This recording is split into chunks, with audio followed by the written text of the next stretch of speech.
Le témoignage contre lui était grand et garantit sa certitude. 2. Mort. Notre mort a également été garantie par plusieurs témoignages.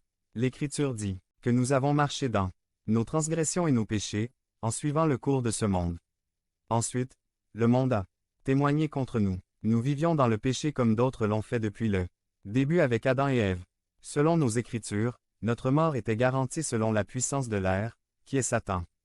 Il connaît la loi, il sait ce que nous devons payer pour le péché et la transgression que nous avons commis, et il a donc témoigné contre nous afin que nous soyons exécutés. Le texte dit que l'esprit qui opère désormais chez les enfants de la désobéissance a également garanti notre mort. Nous désobéissions, nous étions des enfants de désobéissance. Nous témoignions contre nous-mêmes pour garantir notre exécution.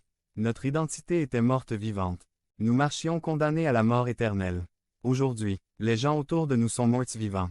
Ils sont condamnés et attendent leur jour de jugement. Devenez membre de la chaîne et AIDEZNOUS à propager la parole de Dieu dans le monde entier. Dimanche 17 mars 2024.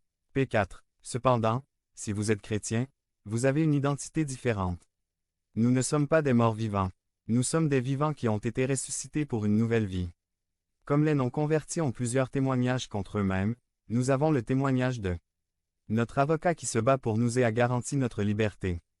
Notre texte dit au verset 5 et 6 que c'est par grâce que vous avez été sauvés. Et en union avec Jésus-Christ, Dieu nous a ressuscités et nous a fait asseoir avec lui dans les royaumes célestes. Le Christ a témoigné et garanti une nouvelle vie avec notre salut. Nous avons un report de la peine d'exécution. Christ a témoigné et garanti une nouvelle position dans laquelle nous sommes ressuscités et assis avec lui dans les lieux célestes. Le Christ a témoigné et garanti notre liberté du passé. C'est notre nouvelle identité dont nous pouvons jouir en tant que chrétiens. Si vous êtes ici aujourd'hui et que vous n'avez jamais accepté Christ comme votre Seigneur et Sauveur, vous ne lui avez jamais permis d'avoir le contrôle absolu de votre vie, la mesure que vous pouvez prendre est quittez votre esclavage et recevez votre nouvelle vie de liberté. Si vous êtes ici aujourd'hui et que vous êtes chrétien, le pas que vous devez faire est accepter la nouvelle vie que vous avez et expérimenter votre liberté. Acceptez le fait que vous avez une nouvelle vie libérée de péché et de transgression. Acceptez le fait que vous avez une nouvelle position à côté de Christ dans les lieux célestes. Vous devez abandonner le péché que vous portez, les choses qui sont contraires à la parole de Dieu que vous faites, vous devez les quitter. Il faut arrêter de mentir. Il faut arrêter de se plaindre. Vous devez abandonner votre esprit impitoyable. Vous devez arrêter les vices qui vous retiennent. Vous vivez à côté de Christ en ce moment. Pensez-vous que votre comportement lui plaît?